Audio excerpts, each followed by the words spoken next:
प्यारे बच्चों, एक बार फिर मैं संजीव सर आप सभी का हार्दिक स्वागत करते हैं अपने YouTube channel Sanjeev sir tricks में। देखो बेटा, अब हम बात कर रहे हैं भारतीय दंड संहिता पर और चर्चा कर रहे हैं इसके अध्याय 2 पर। तो बेटा, कुछ सेक्शंस मैंने अध्याय 2 पर पिछले वीडियो में यानी कि धारा 21 लोक सेवक के बारे में चर्चा की, और आज अब इस वीडियो में कुछ महत्वपूर्ण अध्याय 2 के जो महत्वपूर्ण सेक्शंस हैं उन पे चर्चा करेंगे। बेटा, आते हैं सीधे बोर्ड पर और बात करते हैं उन महत्वपूर्ण सेक्शंस की। देखो बेटा, एक सेक्शन आता है 24। कौन सा? 24। उसमें लिखा है बेईमानी से। इस सेक्शन को कराना क्यों महत्वपूर्ण है? क्योंकि इसमें एक सेक्शन और छिपा हुआ है। कैसे छिपा हुआ है अभी बोर्ड पे बात करते हैं इसके बारे में। देखो बेटा, धारा 24, धारा 24 में लिखा हुआ है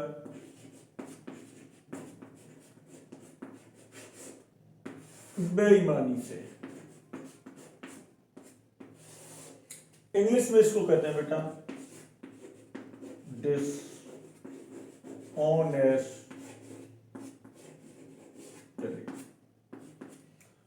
इस डिसऑनेस्टली वर्ड में यानी कि बेईमानी से, इसमें क्या छिपा हुआ है? इसमें छिपा हुआ है बेटा 2 शब्द, एक सदोष लाभ और एक सदोष हानि। यानी कि इसको परिभाषित करो बेटा तो इसमें 2 शब्द छिपे हुए हैं, सदोष लाभ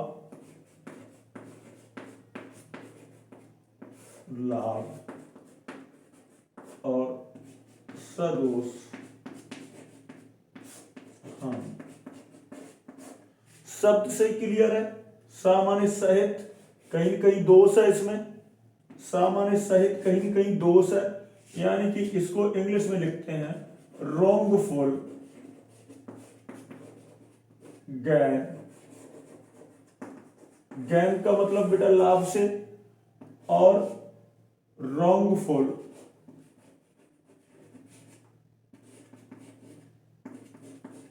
लॉस। लॉस मतलब हानि से, यानी कि जहां पर मेरी बेईमानी की नियत होगी ना, वहां पर क्या होगा? सदोष लाभ होगा या सदोष हानि होगी। अब सदोष लाभ कैसे प्राप्त करेंगे? सबसे पहले देखो बेटा, सदोष लाभ और ये हानि कहां परिभाषित है? 23 में। सेक्शन 23 में सदोष लाभ और हानि को परिभाषित किया गया। अब देखो बेटा, इधर आ जा। सदोष लाभ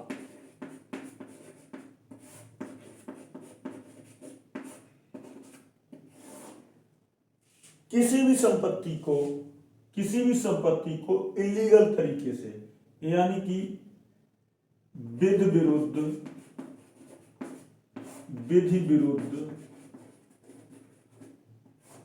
संसाधन से संपत्ति प्राप्त करना। विधि विरुद्ध संसाधन से अवैध तरीके से संपत्ति प्राप्त करना।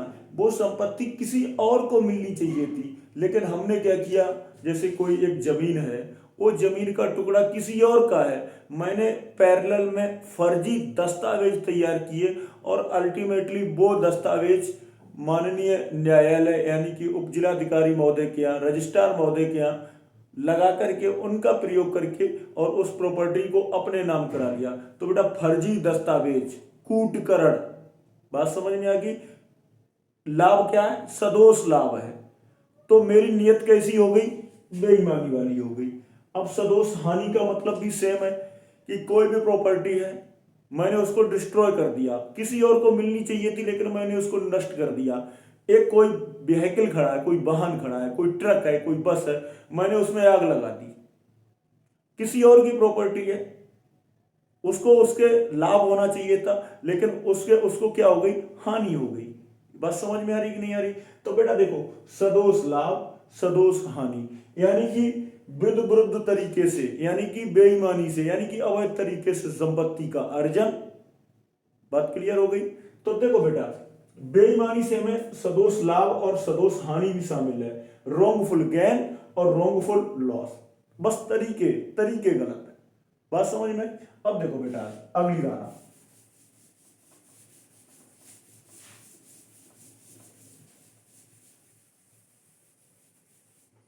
धारा 33 बहुत इंपॉर्टेंट है।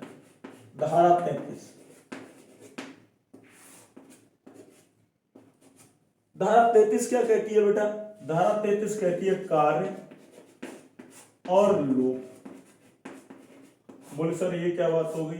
कार्य का मतलब वर्क और लोभ का मतलब इमिशन।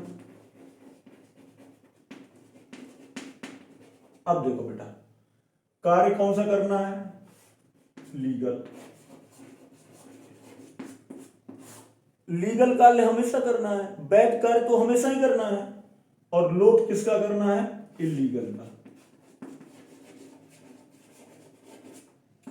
जो भी इलीगल है, जो अवैध है, उसका लोभ करना है, और जो लीगल है वो वर्क करना है।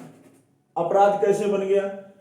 जो इलीगल था वो तो आपने कार्य किया, जो लीगल था उसका आपने लोभ किया। ये बात समझ में आ गई कि नहीं आ गई? मतलब कहने का क्राइम कहां बन गया, अपराध कहां हो गया? जो कार्य इलीगल था किया, जो कार्य लीगल था उसका आपने क्या किया? किया। बोले सर क्या किया किया लिख रहे हो? जो लीगल कार्य था, जो वैध था, ये अवैध है। अवैध कार्य किया, वैध कार्य का लोभ किया। अल्टीमेटली कहीं न कहीं आप क्रिमिनल हो गए, अपराधी हो गए। आप में तीनों चीजें आएंगी, इंटेंशन आ गई, प्रिपरेशन आ गई, एफर्ट आ गया, कमिट ऑफेंस आ गया। आप बात समझ रहे कि नहीं समझ रहे? बहुत सिंपल सी बात है। अब देखो बेटा, अब देखो बेटा, इसी छोटे से वीडियो में मैं कैसे आपको समझाता हूं कि जब धारा 33 के बाद में एक महत्वपूर्ण धारा आती है 40 धारा, और ये कहती है बेटा अपराध। अपराध ऑफेंस क्या है आप समझ लीजिए। ऑफेंस क्या है? भारतीय दंड संहिता में जो भी ऑफेंस, जो भी कार्य पनिशेबल हैं, दंडनीय हैं, वो सारे के सारे क्या हैं? अपराध है। बात समझ में आई? यानी कि आईपीसी में जो कार्य दंडनीय है, इंग्लिश में इसको कहते हैं बेटा पनिशेबल। बात समझ में आ रही? बहुत सिंपल सी बात है, कुछ नहीं करना, थोड़ा सा दिमाग लगा। अपराध किया, पूरे 40 में इस तरीके से अपराध को परिभाषित किया गया है। बात सिंपल है, बात क्लियर हो गई कि भारतीय दंड संहिता में जो भी वर्क साहब इलीगल है, अवैध है, पनिशेबल है, दंडनीय है, वो सब कार्य क्या कहलाएगा? अपराध कहलाएगा, ऑफेंस कहलाएगा, क्राइम कहलाएगा। बात क्लियर हो गई? अगला देखो बेटा, इसके बाद में आती है बेटा धारा 40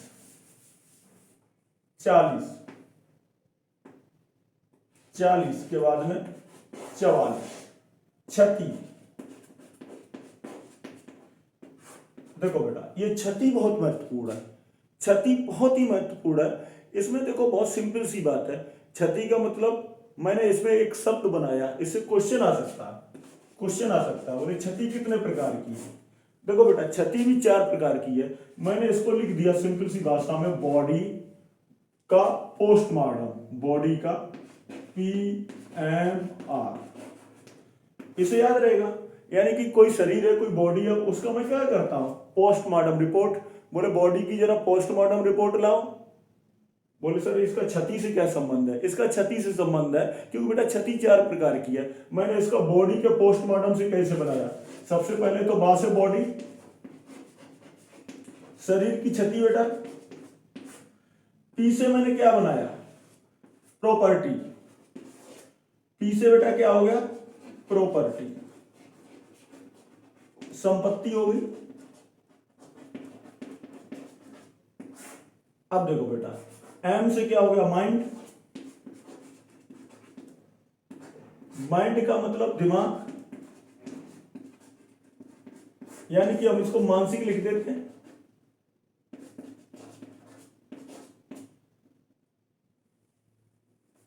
मांस।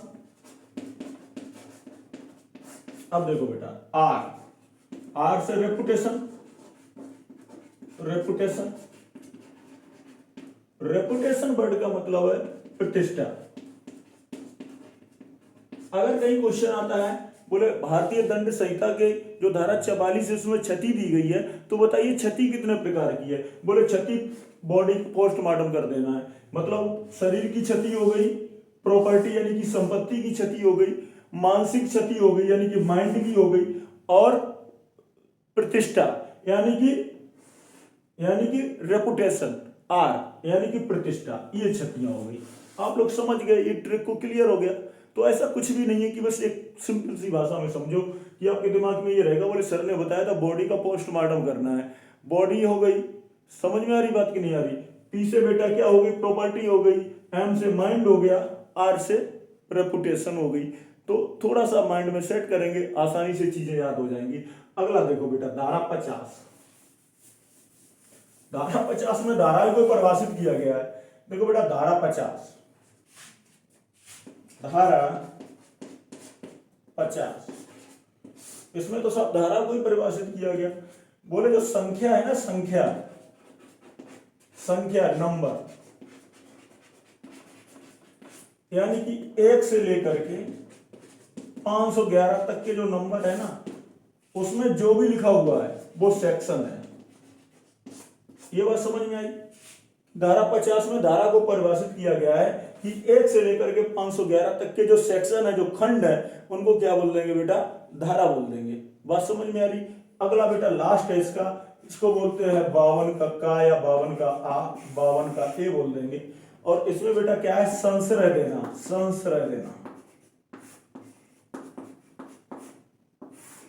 इसमें इंग्लिश का एक वर्ड हार्बर यूज हुआ है, हार्बर, संश्रय देना। अब देखो बेटा कैसे संश्रय दोगे, किसी भी व्यक्ति को संश्रय देने का मतलब क्या होगा। नंबर 1 आश्रय देना,